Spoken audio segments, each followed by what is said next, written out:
बोलिए सद्गुरु देव की जय।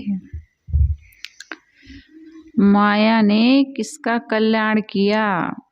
माया किसी का कल्याण की है भैया? आज तक नहीं किए। सब तो उसी में लगे हैं, लेकिन माया के पीछे दौड़ रहे हैं, लेकिन वो आज तक किसी का कल्याण नहीं की। साहब इसीलिए कह रहे हैं, क्षेम कुशल और सही सलामत काऊ कौन को दीना हो। माया ने किसका कल्याण किया? आवत जात दो विधि लूटे, सर्व तंग हरि लीना हो। वह आते और जाते दोनों समय मानो जीवों को लुटती है। आती है तो भी, कबीर साहब एक जगह और कहें साखी ग्रंथ में, माया माथे सिंगड़ा, लंबे 9 हाथ, आगे मारे सिंगड़ा, पाछे मारे लात। माया जब आती है, कहते हैं उसके 9 लंबे हाथ हैं, यानी कि जब वो आती है ना तो आदमी का सीना फूल जाता है। थोड़ा से धन मिला, पद प्रतिष्ठा मिली, मान सम्मान मिला, उसी में वो फूल जाता है, अपने आप को इतना बड़ा मानने लगता है कि उसके आगे सब फीके पड़ जाते हैं। साहब कहते जब आता है तो आगे मारे सिंगड़ा, आती है तो उसका सीना फूल जाता है, यानी अहंकार से वो भर जाता है। और जब जाती है ना, लात मार के जाती है, ऐसे मारती है, फिर आदमी ऐसे नीचे गिरता है कि फिर वो मुंह दिखाने लायक नहीं रह जाता है। इतना मतलब दुखी हो जाता है, अशांत हो जाता है, परेशान हो जाता है, गरीब बना देती है। तो साहब कह रहे हैं, आवत जात दो विधि लूटे, सर्व तंग हरि लीना हो। दोनों समय मानो जीव को लूटती है और उनका सर्वस्व हरण कर लेती है। जब माया वह आते समय और जाते समय, दोनों समय मानो जीव को लूटती है और उनका सर्वस्व हरण कर लेती है। अब कौन कौन माया में फंसे हैं? सुर नर मुनि जति पीर औलिया, मीरा पैदा कीन्हा हो। माया ने सुर नर मुनि, त्यागी, गुरु, तपस्वी, सिद्ध, सैयद, धर्माचार्य, कहाँ तक गिनाकर बताया जाए, असंख्य करोड़ों तक प्राणियों को पैदा किया, परंतु यहाँ से सब चले गए और चले जाते हैं। कहाँ लो गनो, अनंत कोटि लो, सकल पयाना की ना हो। माया ने, साहब कह रहे हैं, असंख्य करोड़ों प्राणियों को पैदा किया, परंतु यहाँ से सब चले गए और चले जाते हैं, सकल पयाना की ना हो। पानी पवन आकाश जाएंगे, चंद्र जाएंगे, सूर्य हो। साहब कह रहे हैं, यहाँ तक कि पानी पवन आकाश आदि से निर्मित सारी वस्तुएं नष्ट होती हैं, और चांद सूर्य भी निरंतर गतिशील है। ये भी जाएंगे, वो भी जाएंगे, परत न काहू के पूरा हो। इस संसार से तो ए और ओ अर्थात सबको जाना निश्चित है। खेद यही है, किसी को अपने जीवन में संतोष नहीं मिलता। परत न काहू के पूरा हो। साहब कह रहे हैं, इस संसार से ये और ओ का मतलब है सारा संसार सबको जाना है, परत न काहू के पूरा हो। साहब कह रहे हैं, खेद है कि किसी को अपने जीवन में पूरा नहीं पड़ता, यानी संतोष नहीं होता है। कुशल कहत कहत जग बिन से, कुशल काल की फांसी हो। साहब कह रहे हैं, सब लोग एक दूसरे से माया का ही कुशल मंगल पूछते और बताते हैं, परंतु माया में अपना कुशल एवं कल्याण मानना ही मानो काल की फांसी है। कुशल कहत कहत जग बिन से, सब लोग एक दूसरे से माया का ही कुशल मंगल पूछते हैं और बताते हैं, परंतु माया में अपना कुशल एवं कल्याण मानना क्या है? कुशल काल की फांसी हो। माया में अपना कल्याण मानना मानो काल की फांसी है। कहीं कबीर सारी दुनिया बिन से, रहे राम अविनाशी हो। सदगुरु कहते हैं कि तुम्हारी मानी हुई सारी मायावी दुनिया नष्ट हो जाएगी। बिन से यानी नष्ट होना। तुम्हारी बनाई हुई ये जो जिसको अपना मान बैठे हो, मायावी पदार्थों को अपना मानता है आदमी, तो ये जो तुम्हारी अपनी मानी हुई मायावी दुनिया है, ये नष्ट हो जाएगी। क्या रहने वाला है? रहने वाला क्या है? परंतु अविनाशी राम कभी नहीं मिट सकता है, वो सब समय अवशेष रहेगा। सदगुरु कबीर ने इस कहारा में माया तथा मायावी वस्तुओं से कल्याण मानने का प्रत्याख्यान किया है। वो पहली पंक्ति में कहते हैं, क्षेम कुशल और सही सलामत कहु कौन को दीना हो। कबीर साहब की बातों के श्रोता हिंदू और मुसलमान इन दोनों वर्णों के लोग रहते थे, इसलिए उन्होंने जगह जगह इन दोनों को लक्ष्य रखकर अपनी बातें कही है। वैसे उनकी बातें मानो मात्र के लिए हैं। यहाँ पर क्षेम कुशल तथा सही सलामत ये दो शब्द ऐसे हैं जो क्रमशः हिंदू और मुसलमानों में ज्यादा कहे जाते हैं। दोनों का अर्थ एक है। क्षेम संस्कृत भाषा का शब्द है, इसका अर्थ है शांति, कल्याण एवं प्रसन्नता। कुशल शब्द भी संस्कृत भाषा का ही है। अनुमान है कि पुरा काल में कुश नाम की घास लाने वाले को कुशल कहा जाता है। यज्ञ आदि धार्मिक कार्यों में कुश घास का बहुत प्रयोग होता था, अतः जो कुश घास लाता था उसे कुशल कहा जाने लगा। उस घास को उखाड़ कर लाना पड़ता था और उसके पत्ते जो होते हैं वो धारदार होते हैं, काट देते हैं हाथ। उस घास को बहुत सावधानी से काटना उखाड़ना पड़ता है। तो यहाँ इसलिए कुशल कहा गया उसको, क्योंकि उसके पत्ते धारदार होने से उनसे हाथ कट जाने का सदैव भय रहता था। तो जो बिना परेशानी के कुश घास ले आए उसे प्रवीण भी माना जाने लगा। इसलिए कुशल का अर्थ पहले कुश लाने वाला हुआ, फिर पीछे प्रवीण एवं चतुर हुआ। कुश घास मांगलिक एवं धार्मिक कार्यों के लिए लाई जाती है, इसलिए कुशल शब्द मंगल एवं कल्याण अर्थ प्रकट करने वाला हो गया। इस प्रकार क्षेम कुशल के अभिप्राय सुरक्षा, कल्याण, शांति आदि होते हैं। इसी प्रकार सही सलामत, जिसका प्रयोग प्रायः उर्दू भाषा वाले करते हैं, उसके अर्थ निरोग, निर्दोष, निरापद, सुरक्षित आदि होते हैं। तो यहाँ क्षेम कुशल तथा सही सलामत का अर्थ है निर्भयता एवं आत्म शांति। सदगुरु कहते हैं, हे मनुष्य, तू जिस माया में रात दिन लिपटा है उसने किसको निर्भयता दी है, किसको शांति दी है। जीवन की उच्चता है निर्भयता एवं शांति। निर्भयता में शांति है और शांति में निर्भयता। जीवन का सच्चा सुख इसी में है। वर्तमान और भविष्य के लिए यही सुरक्षित पथ है। परंतु माया के द्वारा ये उच्च स्थिति कहाँ मिल सकती है, बल्कि माया के कारण जीव इस दशा से दूर बना रहता है।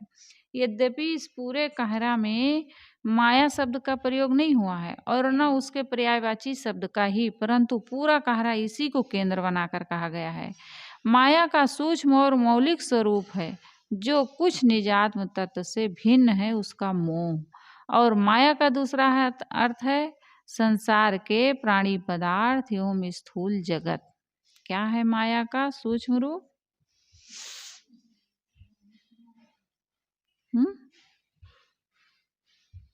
क्या बताए अभी नीलम?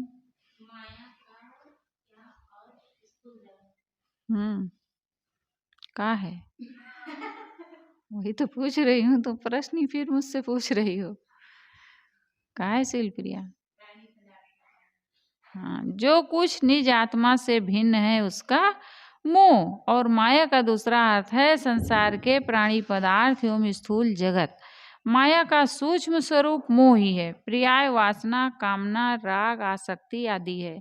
मुख्य माया यही सब है। यदि ये ना हो तो संसार एवं संसार के प्राणी पदार्थ जीव को बांध नहीं सकते, परंतु इनकी उत्पत्ति संसार के प्राणी पदार्थों के संबंध में असावधान होने पर होती है।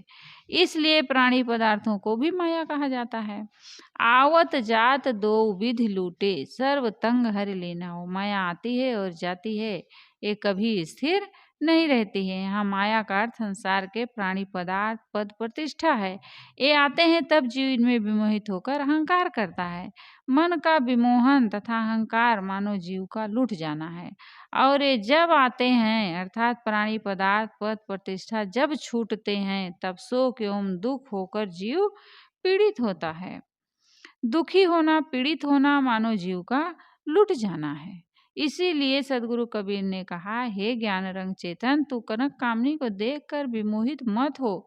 ये मिल तथा बिछुड़कर वैसे कष्ट देते हैं जैसे सांप की केचुली आ तथा जाकर कष्ट देती है। किसी को याद है साखी? बताओ। है तो पूरी साखी कह दो ना, पूरी साखी कहो ना। कनक कामनी देख के तू मत भूल सुरंग, मिलन बिछुरन दुहेलरा, जस के चुल तजत भुजंग। साहब कह रहे हैं ये माया कैसे किस कष्ट देती है मिलने और बिछुड़ने में।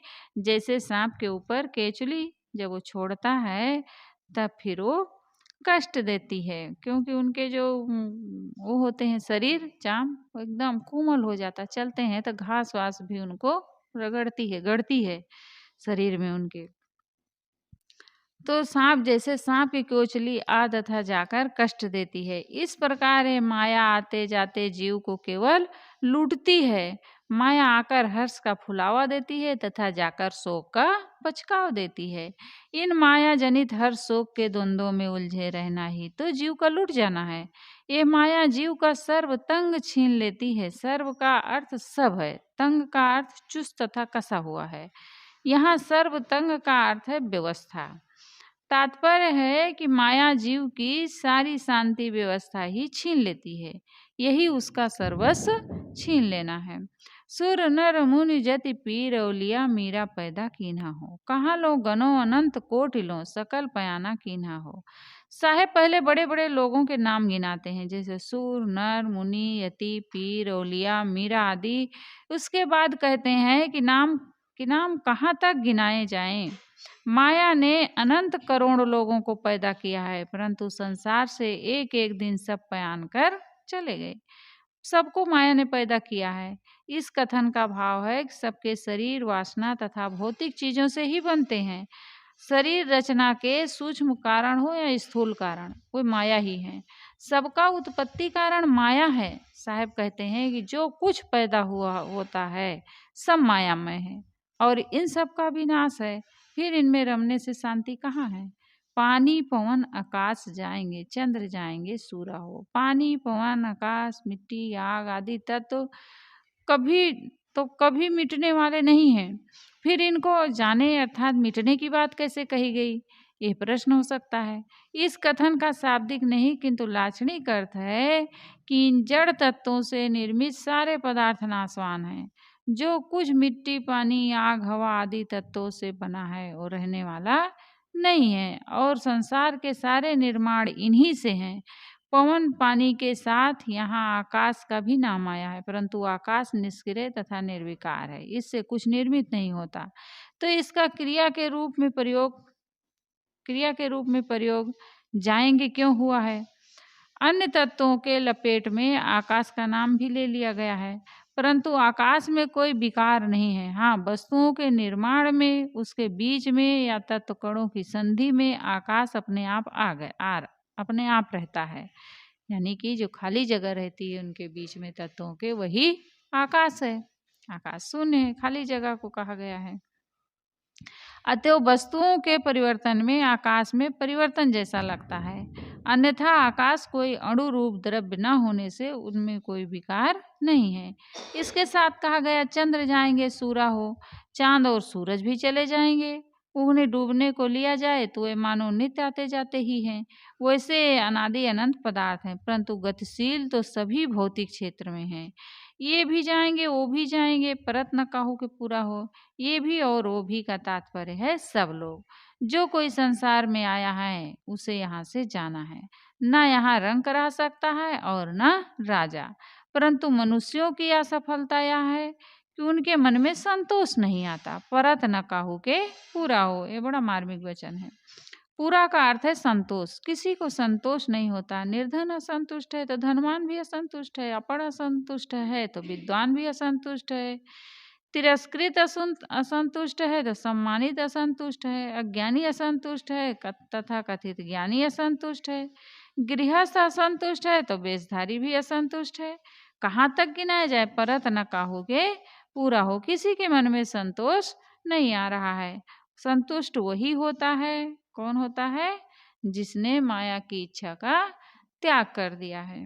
कुशल कहत कहत जग बिन से, कुशल काल की फांसी हो। संसार के लोग माया की उपलब्धि में ही अपना कुशल मंगल एवं सही सलामत मानते हैं। प्राणी पदार्थ पद प्रतिष्ठा मिल जाए तो लोग समझते हैं कि हमारा कुशल मंगल हो गया। संसार के लोग दुनियावी चीजों को पाकर फूले फूले घूमते हैं और अपने आप को उसी में कृत मानते हैं। साहब कहते हैं कि तुम्हारी माइक कुशलता ही मानो काल की फांसी है। तुम माया के पदार्थों की प्राप्ति में फूलते हो तो मानो तुम्हें काल फांसी पर लटका देता है। माया के फुलाव में रहने वाले आदमी का मन स्थिर नहीं रह सकता, ये अपने स्वरूप में स्थित नहीं हो सकता। माया का फुलाव ही तो जीव को नरक में डुबाता है। इसी भाव को लेकर सदगुरु पूरण साहब ने कहा है, आनंद आनंद सब कहें, आनंद जीव को काल। पूर्ण परक प्रकाश भव, शरण कबीर दयाल। ये तुम्हारा माइक आनंद ही तुम्हें अपने आत्मज्ञान, आत्म संयम एवं आत्म स्थिति से गिरा देता है। इसलिए सांसारिक आनंद तुम्हारे लिए काल द्वारा दी गई फांसी है।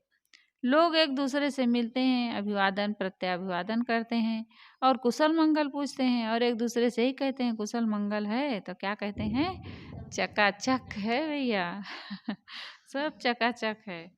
परंतु ये सब तो एक लोकाचार है, शिष्टाचार है। किसी के कुशल पूछने पर कैसे कोई अपना दुखड़ा रोने लग जाए, वहाँ कुशल पूछना भी एक शिष्टाचार है तथा शिष्टाचार में कुशल है कहकर उत्तर देना उचित है। परंतु जब तक मनुष्य का मन सारी मोह ममता इच्छा कामना को छोड़कर निर्भय निष्काम एवं हर शोक से परे नहीं हो जाता है, तब तक कहाँ कुशल मंगल है? नहीं, ज्यादा तो इस सन्मार्ग पर लगना भी कुशल मंगल की शुरुआत है। ज्यादा नहीं है, अगर इस मार्ग पर चल रहे हैं तो भी कुशल मंगल की शुरुआत है। परंतु जो माया में ही उन्मत्त होकर कल्याण मार्ग से दूर है, उसका कहाँ कुशल मंगल है? कहाँ ही कबीर सारी दुनिया बिन से रहे राम अविनाशी हो। सदगुरु कहते हैं सारा संसार नाशवान है, सब कुछ भी नष्ट होगा, परंतु राम नहीं भी नष्ट होगा, क्योंकि वह अविनाशी है, सदैव रहेगा। अब इन दो बातों पर थोड़ा विचार कर लें, सारी दुनिया बिन से और रहे राम अविनाशी हो। ये ठीक से समझ लेना चाहिए कि ये अनंत विश्व ब्रह्मांड कभी एक साथ सर्वथा नष्ट हो जाएगा, ऐसी बात नहीं है। यहाँ पौराणिक प्रलय की भावना का वर्णन नहीं है। यदि सारे जड़ तत्व अपनी क्रिया को छोड़कर स्थिर हो जाएं तो निश्चित ही सब कुछ का प्रलय हो जाए, परंतु सारे जड़ तत्वों के कण सब समय क्रियाशील रहते हैं। ये उनका अनादि अनंत स्वभाव है। सारे संसार का न एक साथ निर्माण होता है और न एक साथ विनाश हो सकता है, परंतु इसके साथ ये भी परम सत्य है कि सारे ब्रह्मांड में सब समय निरंतर क्रिया होती रहती, ये क्रिया कभी रुक नहीं सकती है। जड़ तत्वों का स्वभाव है गतिशीलता और गतिशीलता ही जड़ तत्वों की संपत्ति है। इसलिए संसार में सब कुछ परिवर्तनशील है। इस परिवर्तन में एक दूसरे पदार्थों की अपेक्षा बहुत अंतर है। जैसे एक फूटी ककड़ी, एक पक्का कुम्हड़ा तथा एक हीरा पर विचार करें। फूटी ककड़ी कितने देर रहती है? पकती है तो ऐसे फूट जाती है। तो फूटी ककड़ी यानी पकी ककड़ी कितने देर तक टिक सकती है? फूट जाती है तो बहुत जल्दी वो सड़ जाती है। और अगर पकी है, केवल फूटी नहीं है, तो कुछ देर आज नहीं तो कल खा सकते हो। लेकिन अगर वो ज़्यादा पके से फट गई तो फिर 4 घंटे में सड़ने लगती है, फिर उसको खा नहीं सकते हो 4 घंटे के बाद में, फूटी ककड़ी। और पक्का कुम्हड़ा तथा एक हीरा, पक्का कुम्हड़ा है वो 6 महीने तक रख सकते हो, रखे रहते हैं ना। यहाँ पक्का कुम्हड़ा ही ज़्यादा खाया जाता है, तो 6-6 महीनों तक उसको रखे रहते हैं। और हीरा है, हीरा में बहुत मंथर गति से परिवर्तन होता है, तो पक्का कुम्हड़ा भी 6 महीने के बाद भी स्वादिष्ट लगता है। और हीरा में परिवर्तन इतनी मंथर गति से होता है कि उसके विनष्ट होने के भविष्य काल का अनुमान पदार्थ विज्ञानी ही कर सकते हैं। इतना परम सत्य है। समस्त भौतिक पदार्थ परिवर्तनशील हैं।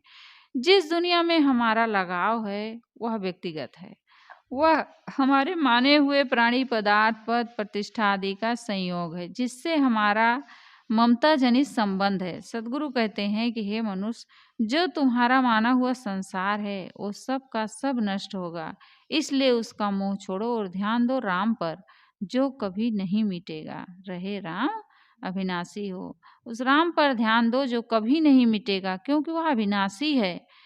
तुम शरीर और अपने माने हुए संसार के राग में चिपक कर तृष्णा में भटकते हो, जो न स्थिर है और न तुम्हारे साथ, परंतु उस राम में नहीं रमते जो न कभी मिटता है और न तुमसे कभी अलग होता है। ध्यान दो, तुम्हारे पिता, पितामह, पर पितामह की दुनिया कहाँ गई? तुम्हारे बचपन की दुनिया आज नहीं है। हमारी मानी हुई दुनिया तो क्षण क्षण मिट रही है और हमसे छूट रही है, परंतु राम कभी न मिटेगा, न छूटेगा, क्योंकि वह तो मेरी आत्मा है, वो मेरी चेतना है, मेरा चेतन स्वरूप, पारक स्वरूप, ज्ञान स्वरूप है। इसलिए हमें चाहिए कि हम अनिश्चित को छोड़कर किसको पकड़ें? निश्चित को पकड़ें। अनिश्चित क्या है? माया। अनिश्चित है माया और निश्चित है राम। माया जड़ है और राम चेतन है। माया पर है और राम स्व है। सदगुरु हमें प्रेरित करते हैं कि हे अभागे, तेरी मानी हुई दुनिया नष्ट हो जाएगी और तेरी सारी माया मिट जाएगी, परंतु अविनाशी राम जो तेरा निज स्वरूप है वो कभी नहीं मिटेगा। तू यदि अपना कुशल मंगल तथा सही सलामत चाहता है तो क्या करना होगा? केवल भजन ही करना पड़ेगा और कुछ नहीं करना पड़ेगा।